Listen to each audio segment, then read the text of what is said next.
At exactly noon, Maya Bennett Caldwell learned that a heart does not break loudly when it has been betrayed by someone powerful. Sometimes it simply goes quiet enough to hear the truth breathe. The message arrived at 11:52 on a Tuesday morning, while Manhattan shimmered under a hard white sun and the glass towers downtown looked too clean to be hiding anything human. Maya was standing in the private elevator of Caldwell Group headquarters, one hand around a paper cup of black coffee, the other resting lightly over the gold wedding band Ethan Caldwell had placed on her finger 7 years earlier in a small church outside Savannah. Her phone vibrated once. No name, no photo, just a number she did not recognize and 12 words that turned the air around her cold. If you want the truth about your husband, go to the Belmont Hotel before noon. For several seconds, Maya did not move. The elevator climbed past the 34th floor, past the offices where people smiled at her because she was the billionaire's wife, past the framed magazine covers where Ethan stood in navy suits and said words about loyalty that Maya had helped him write. She read the message again, slowly, as if dignity could be protected by refusing to understand too quickly. Belmont Hotel. Before noon. Her first instinct was not panic. It was memory. Ethan leaving breakfast without touching his toast. Ethan turning his phone face down when she entered the room. Ethan saying downtown meetings had become complicated lately, then kissing her forehead with the careful kindness of a man already practicing distance. The elevator doors opened to the executive floor, but Maya did not step out. She pressed the lobby button instead. Outside, the city moved with its usual indifference. Yellow cabs cut through traffic. A food truck smoked on the corner. Men in pressed shirts hurried past women in heels, everyone carrying secrets wrapped in schedules. Maya's driver asked where she wanted to go, and for a moment she nearly said home, because home was where women went when they were afraid of what they already knew. Instead, she looked through the tinted window and said, "The Belmont Hotel downtown." Her voice sounded calm. Too calm. At 12:03, the car stopped across the street from the Belmont's revolving glass doors. Maya stayed inside, watching. The hotel entrance gleamed beneath a silver awning. At 12:07, Ethan Caldwell stepped out. Tall, white, perfectly dressed, his charcoal suit smooth except for the faint crease of a hurried morning. He adjusted his cuff link, then looked up and saw her car. Behind him, in the doorway, a young woman with pale blonde hair and a cream blazer rested one hand on the frame and smiled. Not shyly, not accidentally. She smiled like a person who believed she had just been chosen. Maya lifted her phone, took one photograph, and lowered her wedding hand into her lap. Before the city ever learned Ethan Caldwell's name, Maya had known the sound of his dreams before they were polished enough for television. 7 years earlier, he had not yet become the untouchable face of Caldwell Group. He was wealthy, yes, born into clean linen, private schools, and rooms where no one questioned whether he belonged. But the empire he inherited was colder than the marble lobbies his family loved to build. Caldwell hotels had chandeliers, valet lines, and suites that overlooked skylines, but they had no soul. Guests came once for the luxury and rarely returned for the feeling. Maya was the first person brave enough to tell Ethan the truth. She had said it in a conference room on the 42nd floor while 12 executives stared at her like she had forgotten her place. She was 25 then, a black woman from Atlanta with a degree in communications, a calm voice, and the kind of intelligence that did not beg to be noticed. Ethan had hired her as a brand consultant after hearing her speak at a charity breakfast in Midtown, where she described hospitality not as service, but as memory. He had watched the room go silent for her. That silence had changed his company.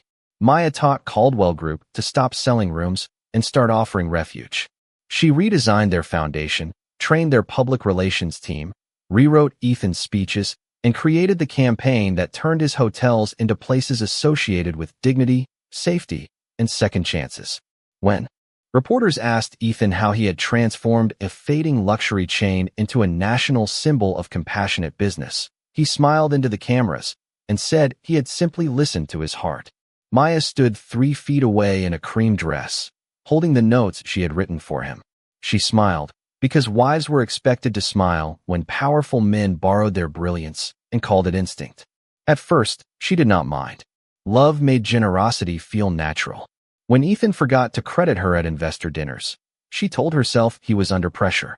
When his mother introduced her as beautiful instead of brilliant, Maya let the word pass over her like cold rain. When society pages described her as Ethan Caldwell's elegant wife, she clicked the articles anyway, because somewhere in every photograph his hand was holding hers. She believed that meant something. She believed being unseen by the world was bearable as long as she was seen by him.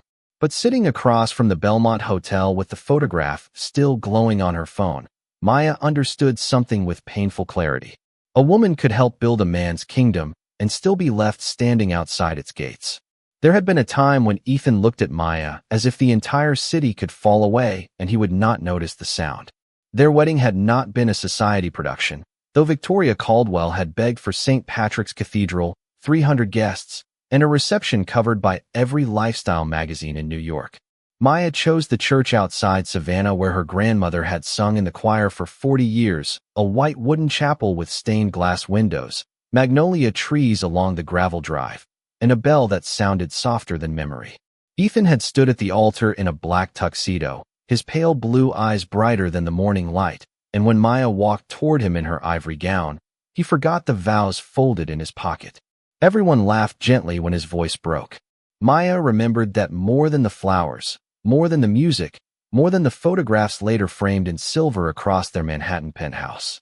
She remembered his hand trembling around hers. She remembered him whispering, "If I ever become powerful enough to forget who I am, remind me." For years, she believed that promise was the foundation beneath everything they built. Their home rose 52 floors above the city, all glass, oak, and quiet luxury, but Maya made it warm. She placed family photographs beside Ethan's awards, filled the kitchen with Sunday morning cinnamon, and turned cold rooms into places where people lowered their voices without knowing why. Ethan used to come home late from board meetings and find her reading on the sofa, her bare feet tucked beneath her, a yellow lamp glowing beside her shoulder. He would loosen his tie before reaching the door, as if crossing into her presence required him to set down the weight of the world. "There is my peace," he would say, and Maya would pretend not to smile too quickly. On anniversaries, he wrote letters instead of buying jewelry, though the jewelry always came too. One letter still lived inside the drawer of her vanity, written on Caldwell Group stationery during a flight from Chicago. "You did not marry my money," he had written. "You married the man I was still trying to become." She had read that sentence so many times the paper had softened at the fold. That was the version of Ethan the world never saw. The man who danced with her in the kitchen when rain blurred the windows. The man who drove 8 hours to Atlanta when her mother needed surgery. The man who once held her face between both hands and promised that no room he entered would ever make him ashamed of her. Sitting in the car outside the Belmont, Maya stared at the photograph on her phone and wondered when a promise stopped being a vow and became evidence of who someone used to be. The first lie was small enough to fit inside an ordinary Tuesday. Ethan called at 6:15 in the evening and said a board dinner had run long, his voice smooth beneath the low murmur of restaurant noise. Maya was standing in their kitchen, wearing one of his old Oxford shirts, stirring gumbo the way her mother had taught her, with patience, heat, and the kind of love that asked for nothing except presence. She looked at the two place settings on the island, the linen napkins, the little bowl of fresh parsley waiting beside the stove, and told him not to worry. Wives learned early how to make disappointment sound gracious. He came home after midnight smelling of rain and expensive soap, kissed her cheek, and said he was exhausted. She did not ask why his collar carried a trace of powder that was not hers. She folded the question into silence and placed it somewhere behind her ribs. After that, the changes arrived like dust on polished glass, nearly invisible until the light hit them. His phone, once left carelessly on counters and sofa cushions, began sleeping face down. His calendar developed private blocks labeled external meeting. His assistant, a nervous young man named Peter Lang, stopped meeting Maya's eyes when she visited the office. Ethan began taking calls in the hallway, then on the balcony, then behind the closed door of his study where the city lights turned his reflection into a stranger. Once, Maya entered with tea and found him ending a call too quickly. The screen flashed a name before it went dark. Claire Whitman. He said she was helping with crisis communications for the downtown hotel redevelopment. Maya nodded. She knew the project. She had written the original community outreach plan before Ethan decided it was too delicate for the new direction. The second lie wore a better suit. He said he had to fly to Boston for investor meetings, but the dry cleaner returned a receipt from the Belmont Hotel tucked inside his jacket pocket. 1 suite, 2 lunches, a bottle of sparkling water. Noon checkout. Maya held the thin white paper beneath the laundry room light and felt something inside her become very still. Not broken. Still. That was worse. She wanted to believe there was an explanation that would let her remain the woman who trusted him. So she waited. She watched him laugh too loudly at charity dinners. Watched Claire appear near him in photographs with her cream blazers and careful smile. Watched Victoria Caldwell place a cool hand on Maya's arm and say, "You must not let business make you insecure, dear." By then Maya understood that some women are not pushed out of a marriage all at once. They are erased. Slowly, one polite lie at a time. By the morning of the message, Maya had already stopped asking the kind of questions that taught a dishonest man how to lie better. She dressed for the day as if nothing inside her had shifted, choosing a tailored ivory blouse, wide-leg black trousers, and the gold watch Ethan had given her after Caldwell Group's first billion-dollar valuation. In the mirror, she looked composed, elegant, untouched by suspicion. Only her eyes knew the truth. They had become quieter over the past month, not dull, not defeated, simply watchful in the way of women who have learned that love must never make them foolish. The drive downtown felt longer than it was. Every red light became a memory. Every storefront reflected a version of her sitting upright in the back seat with her wedding ring catching the sun. She thought of the hotel receipt hidden in her desk drawer, the name Claire Whitman glowing for half a second on Ethan's phone, the way Victoria Caldwell had begun inviting Claire to events where Maya used to stand beside her husband. None of it was proof by itself. Together, it was a language. At 12:03, the Belmont rose ahead of her, wrapped in polished stone and silver glass, the kind of hotel Caldwell Group had built for people who preferred their mistakes behind tinted windows. The lobby doors turned slowly, swallowing and releasing strangers with briefcases, shopping bags, and beautiful excuses. Maya told the driver to park across the street. He asked if she needed him to wait. She said yes without taking her eyes off the entrance. For minutes passed. A cab honked somewhere behind them. A man in a navy coat checked his phone near the curb. A bellman lifted luggage into a black sport utility vehicle. Then Ethan appeared. He did not rush. That was what hurt first. He stepped through the revolving door with the practiced calm of a man who believed the world would arrange itself around his reputation. His charcoal suit was immaculate, his silver tie straight, his expression unreadable until he saw the car. Until he saw her. The color drained from his face so quickly that Maya almost pitied him. Almost. Behind him, Claire Whitman emerged.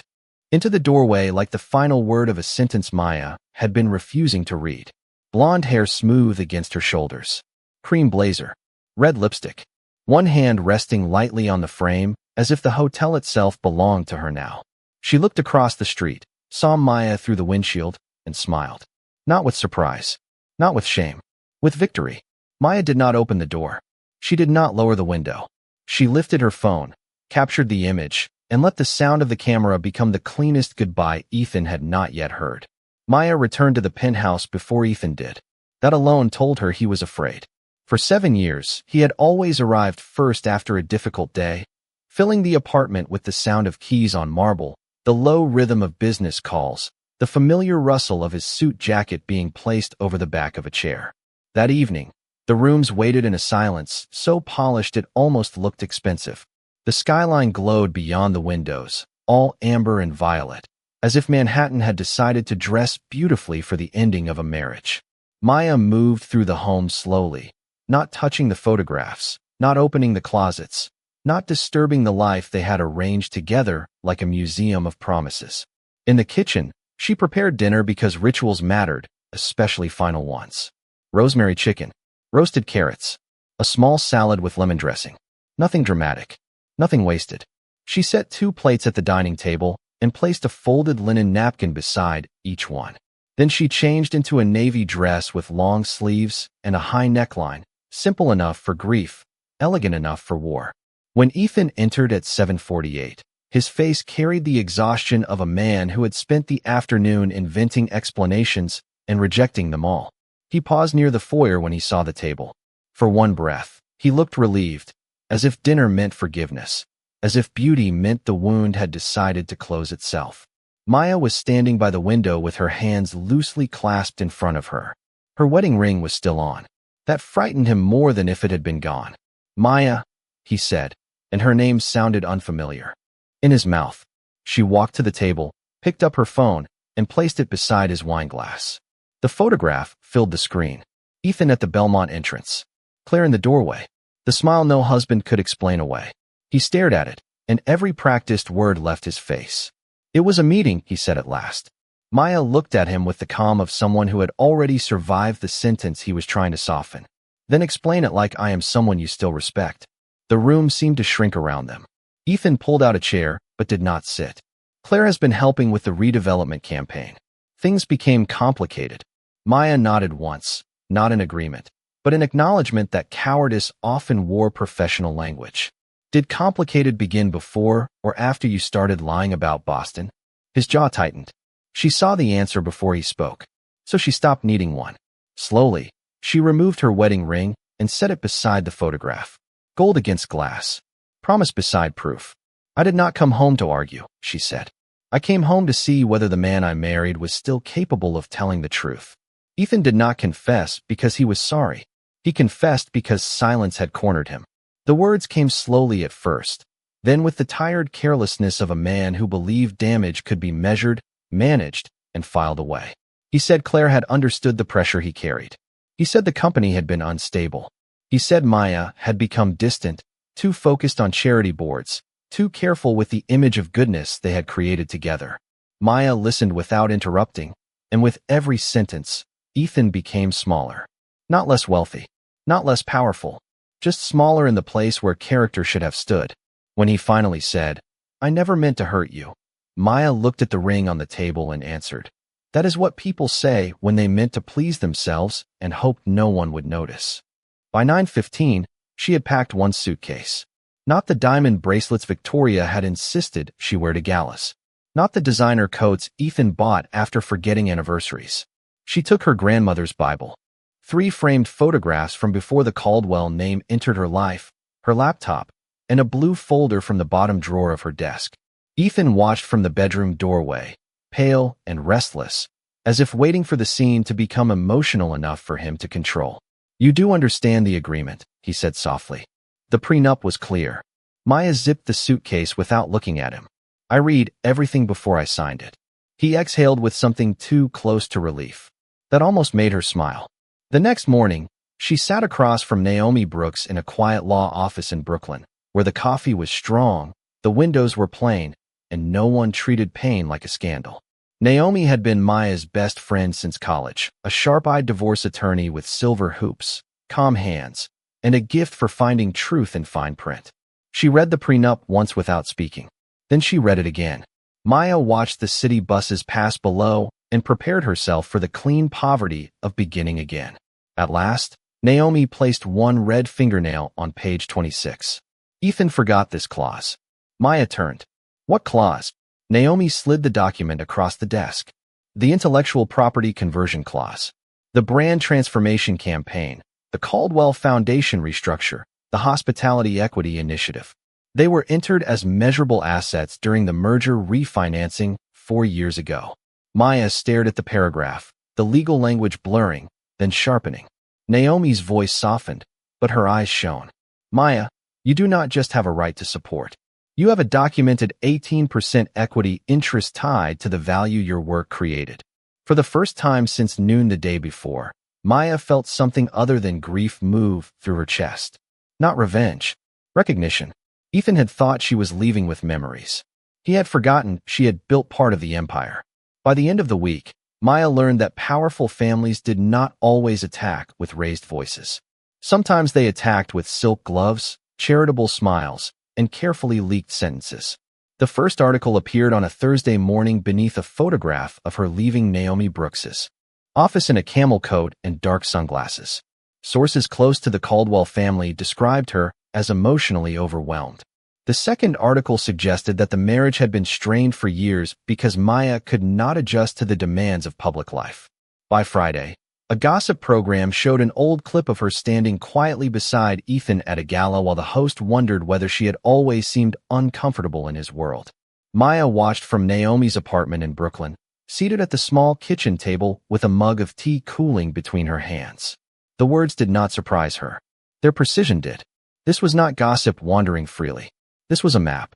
Someone had chosen each phrase to make Ethan look patient, Claire look professional, and Maya look unstable. Naomi stood by the counter, her phone pressed to one ear, her expression sharpening with every update from her office. Victoria is moving fast, she said after ending the call. 3 lifestyle outlets, 2 business blogs, and 1 anonymous board source in less than 24 hours. Maya looked at the screen again. In one photo, Claire Whitman stood beside Ethan outside Caldwell headquarters, her cream blazer replaced by pale blue, her face arranged into concern. The caption called her a trusted communications advisor, helping guide the company through a private family matter. Maya almost laughed. Not because it was funny, but because the lie had dressed itself so elegantly it expected applause. That afternoon, Victoria Caldwell called. Maya let it go to voicemail. The message arrived in Victoria's smooth, expensive voice, every word polished enough to hide the blade beneath it. Maya, dear, I hope you understand that silence would be best for everyone. Ethan has responsibilities larger than feelings. A graceful woman knows when to step aside. Maya played it once. Then she saved it. She created a folder on her laptop and named it Evidence. Into it went the hotel photograph, the Belmont receipt, screenshots of the articles, the voicemail, old campaign drafts with her name in the metadata, and copies of every public statement that erased her. She did not post. She did not answer reporters. She did not defend herself to people who had already decided that a black woman's pain was more acceptable when it was quiet and invisible. Instead, she wore quiet like armor. Each insult became a document. Each lie became a timestamp. Each humiliation became something with weight, date, and purpose. Ethan had mistaken her silence for weakness. Victoria had mistaken her dignity for surrender. Claire had mistaken a doorway smile for victory. None of them understood that Maya was no longer trying to save the marriage. She was preparing to save herself.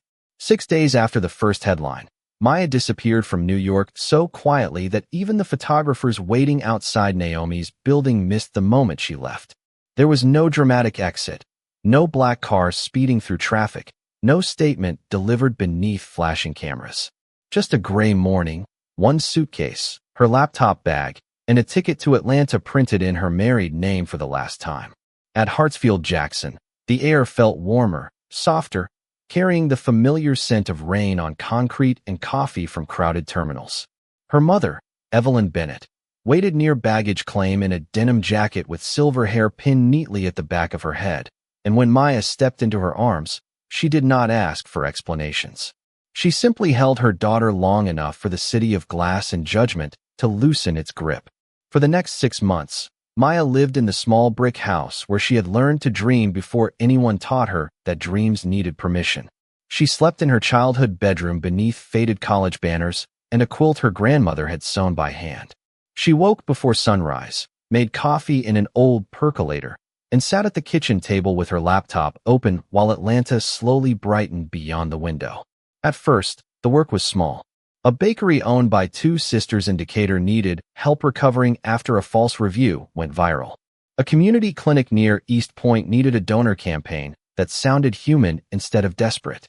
A black-owned bookstore on Auburn Avenue wanted to expand, but did not know how to tell its story to investors. Maya listened to each woman the way no one in Ethan's world had listened to her. She asked what they had survived, what they protected, what they wanted people to feel when they walked through their doors. Then she built language around their dignity. Word spread quietly, then quickly. Bennett House began as a name typed at the top of a proposal, then became a website, then a rented office on the 2nd floor of a renovated building with exposed brick walls and windows that faced west. Maya hired 3 women who had been overlooked by larger firms and paid them before she paid herself. She answered emails at midnight, pitched clients at dawn, and turned every lesson from Caldwell Group into a tool no one could take from her. Samuel Reed, a retired investor who had once watched her command a room without raising her voice, flew down from Chicago after seeing her campaign for the clinic. He sat across from her in a modest conference room, studied the notes she had prepared, and said, "Mrs. Caldwell, this is not a small agency." Maya looked at the name on her proposal, then crossed out Caldwell with a clean black line. "It is Ms. Bennett," she said. Samuel smiled. "Then Ms. Bennett, let us build it properly." By the following spring, Caldwell Group no longer looked untouchable from the outside. Its towers still rose above Manhattan with polished stone, uniformed doormen, and lobbies bright enough to make ordinary people lower their voices. But the shine had begun to thin. The downtown redevelopment that Ethan had pushed through without Maya's community plan was failing in public. Local business owners said the company had ignored them. Former employees spoke about a culture that rewarded image over care. 3 travel writers quietly removed Caldwell properties from their annual luxury lists. Then a leaked internal memo suggested that Claire Whitman's communication strategy had dismissed neighborhood concerns as emotional noise. The phrase spread across the internet before breakfast. Emotional noise. By noon, it was printed on protest signs outside the Belmont. Ethan watched the coverage from his office on the 53rd floor, standing before the same windows where he used to rehearse speeches Maya had written for him. The city below looked sharp and distant, less like a kingdom now and more like a question he could not answer. Claire sat at the conference table, pale but composed, flipping through crisis notes that no longer seemed powerful. Victoria Caldwell stood near the door with pearls at her throat and disappointment arranged across her face like perfume. "You need outside help," one board member said during the emergency meeting. Not another statement. Not another dinner with donors. A full trust rebuild. Ethan hated the phrase because it sounded like Maya. Trust rebuild. Human language. Long memory. Measurable repair. An hour later, Peter Lang entered with a sealed packet from Samuel Reed's office, part of a short list requested by investors. "The board asked you to review this agency first," Peter said carefully. Ethan opened the packet with the impatience of a man expecting another polished proposal. The first page stopped him cold. Bennett House Strategic Communications and Public Trust Advisory. Founder and Chief Executive Officer, Maya Bennett. For a moment, every sound in the room fell away. The traffic below, the phones ringing outside, Claire's papers sliding against the table. Ethan stared at her name as if ink could become a ghost. Maya had not returned his calls in nearly a year. Her attorney handled the equity dispute with quiet precision. Her public silence had been so complete that Ethan had mistaken it for absence. Now here she was, not asking to be believed, not begging to be restored, but being recommended by the very investors who no longer trusted him. He turned the page. The proposal was brilliant, painfully brilliant. It identified every mistake Caldwell Group had made, every community it had overlooked, every sentence that sounded expensive but empty. It also offered a path forward, not through apology alone, but through repair, local partnership, employee reform, and transparent investment. Ethan recognized the mind behind every line. He had once slept beside that mind, laughed with it, underestimated it, and then lost it. Claire leaned forward. "We cannot hire her." Ethan looked up slowly. For the first time in months, his voice carried. "No performance. We may not have a choice." The invitation arrived on thick ivory cardstock embossed with the Caldwell crest, though everyone in the room knew the crest no longer carried the same weight. It announced a public trust partnership gala at the Grand Meridian Hotel, a property once known for marble staircases, crystal chandeliers, and Ethan Caldwell's effortless command of any room he entered.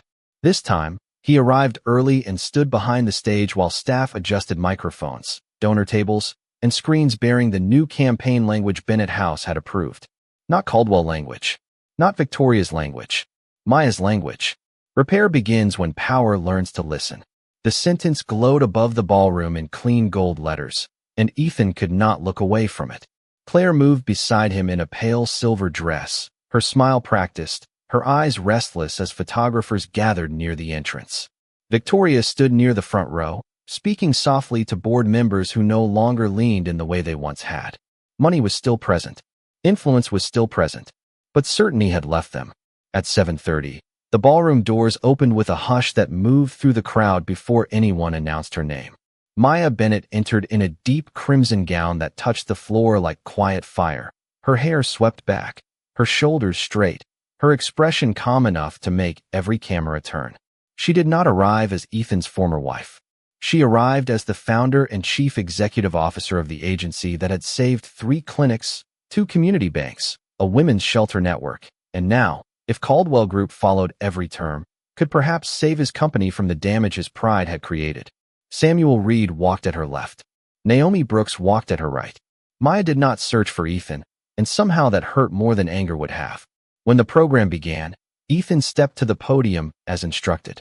For the first time in his career, the speech in his hand had not been softened to protect his image. It required him to say plainly that Caldwell Group had failed to listen. It required him to acknowledge community partners by name.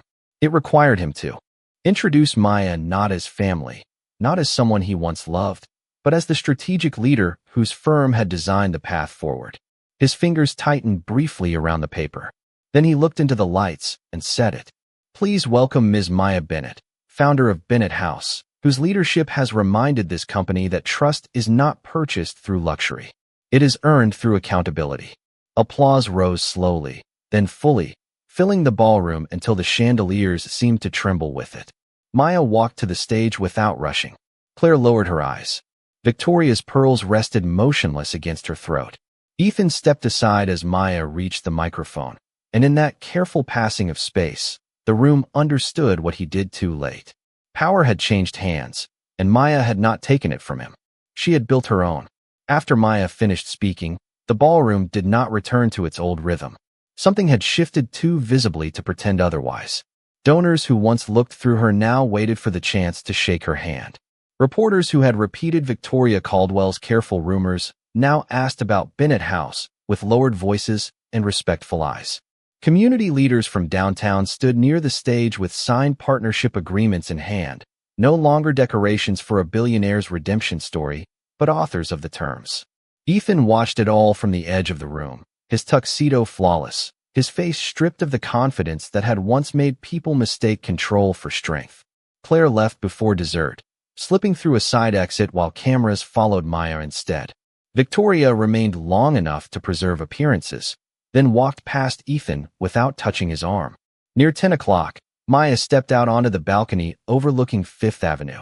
The night was cool, and the city below glittered with the kind of beauty that never apologized for being distant. She rested both hands on the stone railing, breathing in the quiet. For the first time in almost a year, she felt no need to brace herself. The door opened behind her. She knew it was Ethan before he spoke.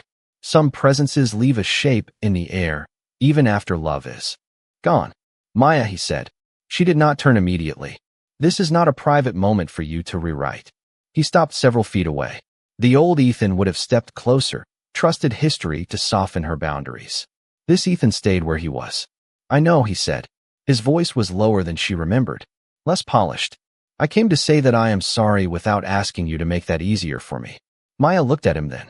The city lights reflected in his pale blue eyes, but they no longer made him look untouchable. They made him look human, which was sadder. You let them humiliate me, she said. You let your mother question my character. You let Claire stand in rooms I helped build and call herself the future. Ethan closed his eyes briefly. I did. No defense. No business language. No careful sentence trying to split guilt into smaller pieces. Maya studied him, searching for the man from the Savannah church, the man who had once promised never to forget himself. She found traces of him, but traces were not enough to rebuild a home. Ethan reached into his jacket and took out her wedding ring, held carefully in his palm. I kept it, he said. I know I have no right to ask, but I needed you to know. Maya looked at the ring, then at the man holding it. Gold could remember. That did not mean it could repair. Keep it, she said softly. Not as a promise. As a lesson. His hand trembled once, barely. She turned back toward the city. I forgive you enough to stop carrying the wound, Ethan. I do not forgive you enough to walk back into it. Behind them, the music continued inside the ballroom, distant and warm. Ethan nodded, but the movement broke something in his face. Maya did not comfort him. That was no longer her work. 3 months later, the first morning light touched Atlanta with the softness of a blessing. It moved across Auburn Avenue, warmed the brick buildings, caught the windows of the new Bennett House Foundation, and turned the gold letters above the entrance into something that looked almost alive. Maya stood on the sidewalk before the doors, wearing a white suit and the same gold watch Ethan had once given her, not because she belonged to that old life, but because she had learned that even painful objects could be renamed by the woman who survived them. Beside her, Evelyn Bennett adjusted the collar of her daughter's jacket with quiet pride. Naomi Brooks held a folder of scholarship documents. Samuel Reed stood near the steps, smiling at the line of young women waiting with notebooks, resumes, nervous hands, and eyes full of futures they had not yet been taught to shrink. The foundation was not a monument to heartbreak. Maya refused to build anything that gave betrayal the honor of being the center. It was a place for women who had been underestimated in boardrooms, dismissed in interviews, softened into background stories, or told that ambition made them difficult. Bennett House would fund internships, business training, legal guidance, communication workshops, and emergency grants for women rebuilding after public or private loss. Every room inside had been designed with warmth instead of intimidation. Oak tables, deep chairs, framed photographs of women entrepreneurs from Atlanta, Chicago, New York, and small towns no magazine had ever visited. In the main hallway, a single photograph hung beneath soft lighting. It showed an empty doorway filled with morning sun. No hotel, no man, no shadow of another woman smiling from behind someone else's mistake. Just a door, open. Maya had chosen it herself. As the ribbon ceremony began, reporters lifted cameras, but this time their questions did not chase scandal.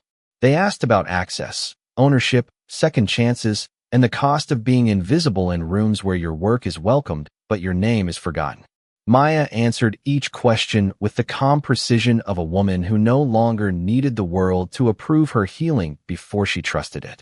Across the street, Ethan Caldwell stood beside a parked black car, unnoticed by most of the crowd. He had flown in that morning and had not told her he was coming. In his hand was the wedding ring, still resting in its small velvet box. He did not cross the street. He understood at last that some doors are not meant to reopen for the person who closed them carelessly. Maya saw him for one brief second. There was no anger in her face. No invitation either. Only peace. Then she turned back to the young women waiting at the entrance, placed her hand on the handle, and opened the door herself.